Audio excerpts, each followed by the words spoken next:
Let's hear from the man who emerged today as the chairman, Mr. Babatunde, who is live for us. Kolawole Babatunde is the newly elected Ondo APC chairman. Thanks so much for joining us tonight. Thank you so much for having me. Yeah. How do you feel tonight? Because there are those who are opposed your emergence, and they say, look, it's going to be a fait accompli for the party in the state. Don't you think that there's going to be a legal problem about the process that brought you into office? Yes, thank you once again, Shimo Kimbaloye. Well, I don't see any problem at all, because we had a process conducted by the Congress Committee of our national body of the party, and necessary procedure steps were taken. There was the screening committee, there was the appeal committee, and every ESCO member that has emerged today went through all these processes. And today, in accordance with the tradition of the party, we went the way of a consensus where all of us, starting from the state chairman of the party, the deputy chairman, secretary, and other members of the state ESCO, 36 of us emerged. For us, it's a popular victory for all of us. No losers. And our party, as of today, under the leadership of our amiable governor, Dr. Lucky Orimiso, is a one-party state. Today, we have all the assembly members, all APC, none is in the opposition. So we don't have a minority leader, we don't have a majority leader. All of them are APC House of Assembly members. So we've won election in the past as a united body, where our excellency had about 118 local governments without losing any. And that one-party statement that you're claiming you have in Ondo State, I'm not sure it's a good thing if you're making reference to such a thing. Perhaps not the most democratic scenario that you want to find yourself as a politician or as a Democrat, where you find only one political party operating in your state. Maybe that's not exactly what you mean, but it's not a good democratic tendency. But I'd like to ask you, are you aware, Mr. Babatunde, of a restraining order from a court sitting in Akure, a federal court sitting in Akure, about the Congress that sat today, restraining INEC and your party from going ahead to conduct the exercise? Yes, I'm not aware of any. The fact is that I have not been served, and I'm not aware that the party in the state, the All Progressive Congress, has been served any injunction.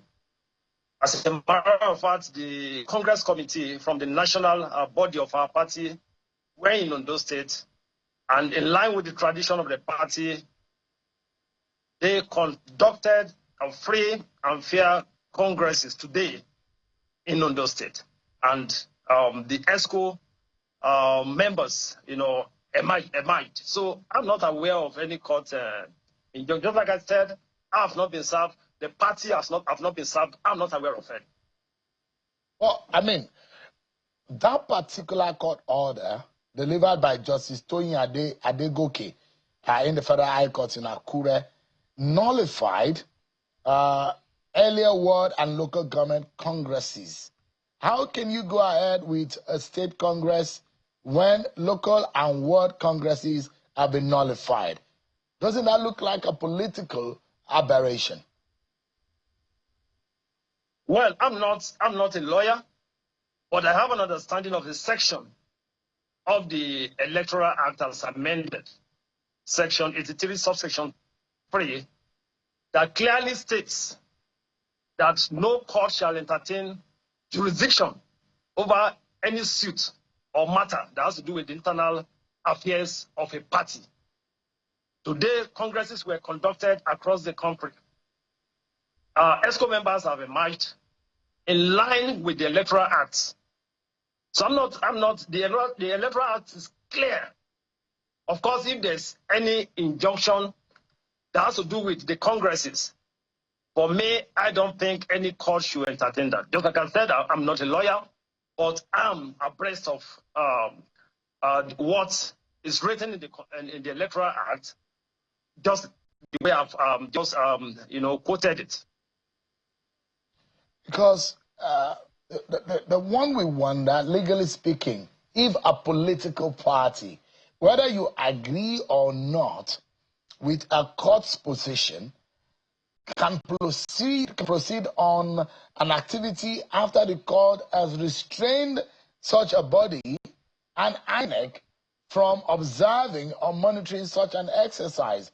Even if you claim that you have not been served, do you think that is legally right? What kind of precedent are you laying in the politics of Ondo State? We have a constitution, and the Electoral Act is clear. Our party is a law-abiding party. For us, we have not erred as far as the Constitution is concerned. I've quoted it that no court has jurisdiction.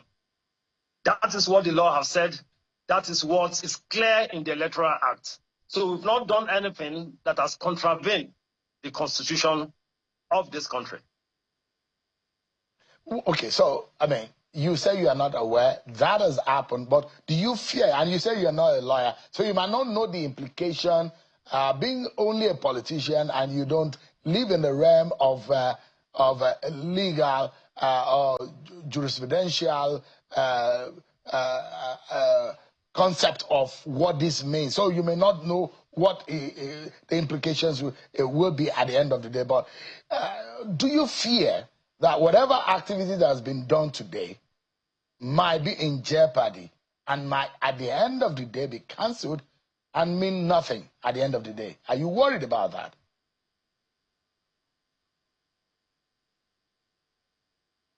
Because what we have done is in line with the Electoral Act. So there's no cause for alarm. For us, we don't have anything to fear. We've done the right thing. The congresses have been conducted across, not just on those states. And today, other contestants were there. We're there at the congresses. So we don't have anything to fear. We've conducted in line with the Constitution, in line with the Electoral Act. So there's no cause for alarm. The violence that happened the other time, have you gotten as a party to the root of the matter? What was really the cause of that? Because police said they've arrested 13 suspects in connection with the Idare political violence. What really happened? Well, I just took the mantle of leadership of our great party today.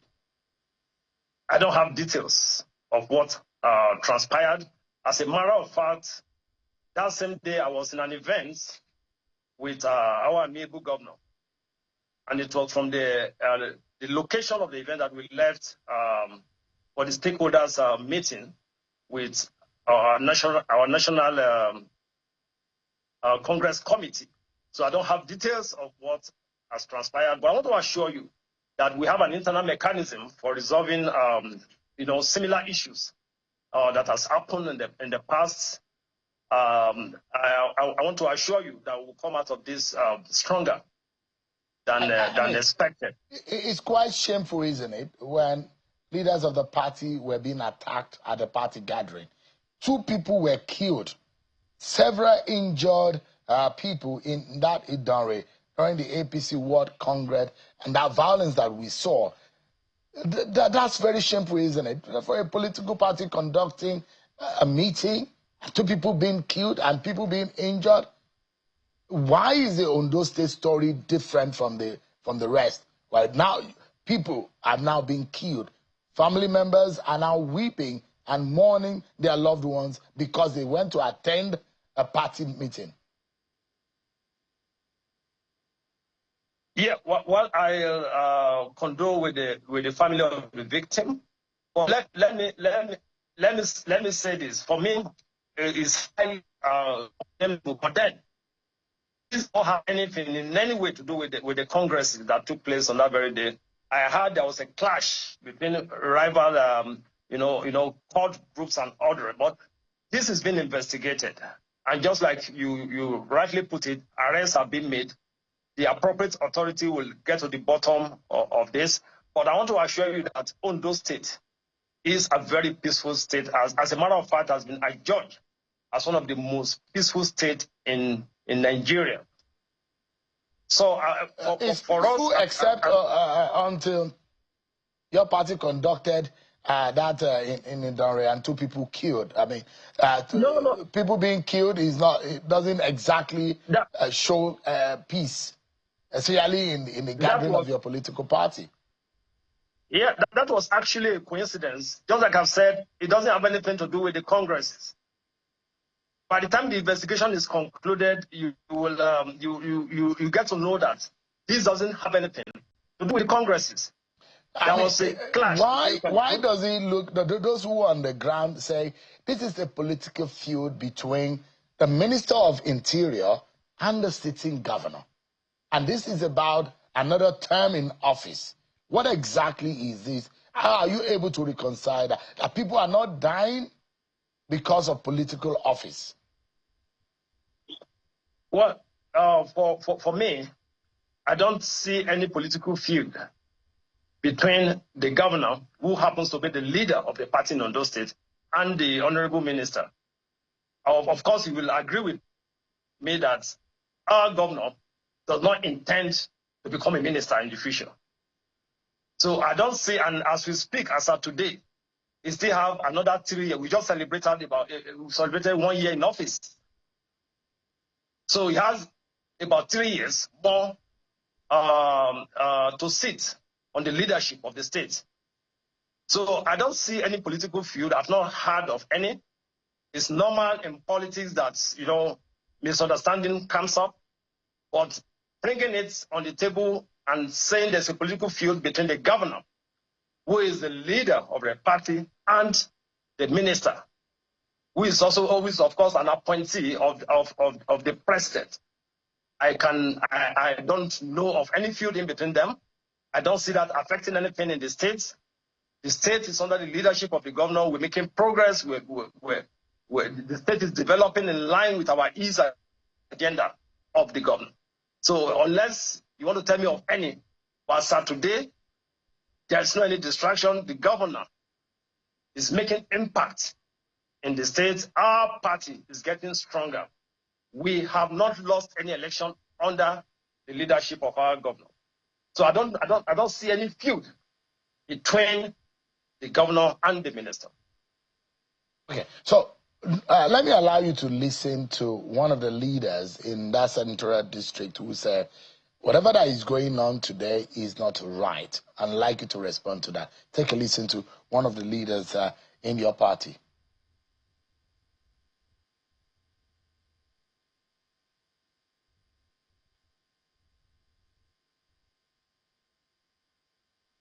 The congresses they did that people were killed. The thing they did that the governor and his people handpicked people.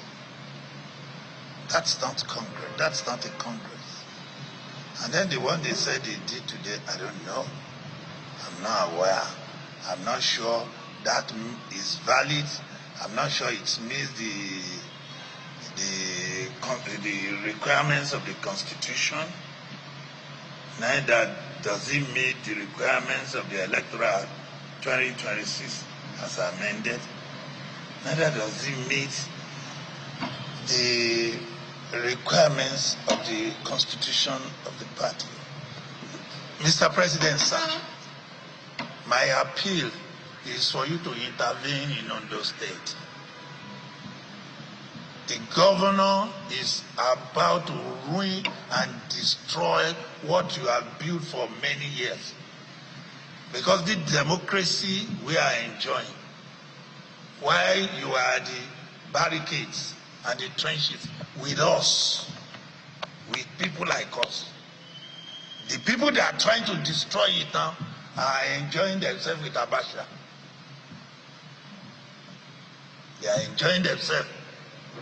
The current governor is in his office doing his everyday change. We never knew him. Many of these people that surrounded him, they are in their various places looking for one thing or the other. We were at the trenches with you. Ayedatiwa is about to destroy the party in Ondo State. All right. How do you react to that, Mr. Babatunde? Yeah, thank you. With due respect, the last speaker now is not a court, nor is it a judge in all of this. I want to tell you that today, the leadership of our party were present. The Southwest Vice Chairman, Honorable D.I. Kekemeke, was present in that event.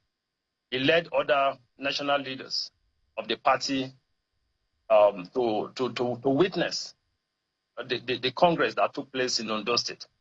And same happened in other so one thing I know is that everybody cannot be satisfied. Definitely we'll have those people that are aggrieved, and we have the internal mechanism of the party to resolve all of this.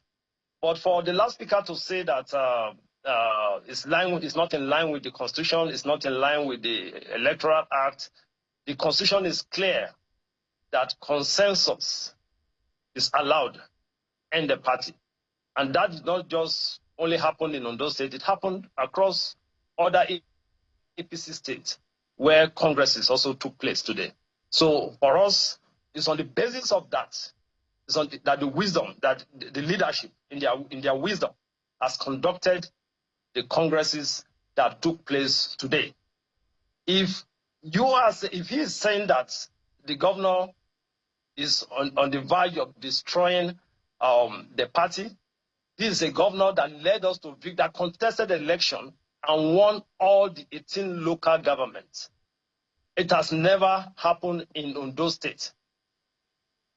So for you to say that such person is on the verge, I can start mentioning. I've mentioned Honorable D.I. Kekemeke. I can give you, we of course, our national leader. I can give you, mention the name of Senator R.A. Borofis.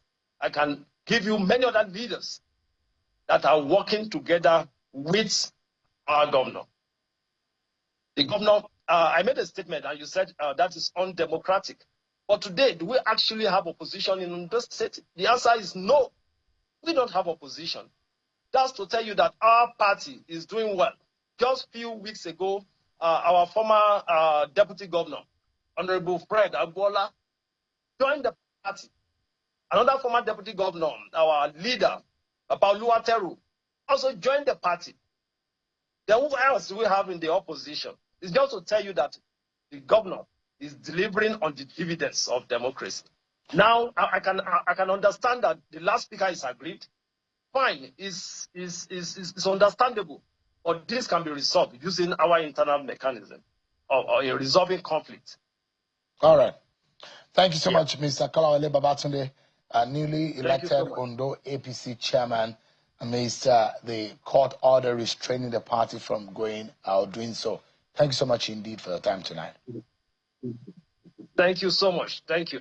Thank you so much. We'll take a break, everyone, but when we return, our attention will be on the decision of President Babatunde in appointing Mr. Taiwo Oyedele, who was the head of the fiscal policy team of the president. Now will be serving in the Ministry of Finance pending Senate's confirmation. We'll be right back to get perspective and insight into that decision.